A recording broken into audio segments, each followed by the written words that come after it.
જય શ્રી રામ મિત્રો, good morning. વાગી ગયા 10:58. થઈ ગયું કમ્પ્લેન. ઠપકારી એપ ચાન આવી ગયો નિશન. થોડી વાર થી તો ભાવલો પણ આવી ગયો અને થઈ ગયા બંને કમ્પ્લેન અને નીકળી ગયા વાડી બાજુ. ગામડાના એવા રૂડાસણ ગારજો આવી ગયા વાડી અને પેલા તો જોઈએ આપણે હીરાબાપાન વાડી ને મિત્રો અહીંયા વરસાદના સેલના કારણે માંડી બગડી ગઈ હતી અને મિત્રો થોડાક આગળ આયેલા તો બંનેને કિલો જેટલો ગારો ચૂટી ગયો તો. આ મારા નાથા મોટાપની માંડવી છે ને આ માંડવી અમારી છે. કેવીક લાગે છે કોમેન્ટ કરતા જાજો. અને મિત્રો આવી ગયા અમે વાડીના છેલ્લા કાંઠે બદામ ખાવા માટે. જા બદામ ઉતારે આપણા હાટું. હાલે બદામ ઉતારે. બદામ તું બે તો ખાઈ ગયો મારી. અને મિત્રો બદામ ખાન ઠરિયા કોણ ભાંગે છે કોમેન્ટ કરતા જાજો. એક બદામ માં ના તો પાવલો બીજો બદામ ભાંગવા માંડ્યો. અને મિત્રો છેલ્લે આવી ગયા આપણે નદી જોવા માટે. મિત્રો અહીંયા વરસાદના કારણે આખી નદી જતી હતી અને પછી બનાવી નાખી ઇન્સ્ટાગ્રામ માટે સ્ટોરી આપણે. અને પછી નીકળી ગયા આપણે ઘર બાજુ.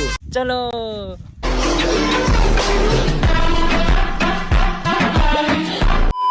કરી દીધો વાડીનો ગેટ બંધ ને પછી નીકળી ગયા ઘર બાજુ આપણે.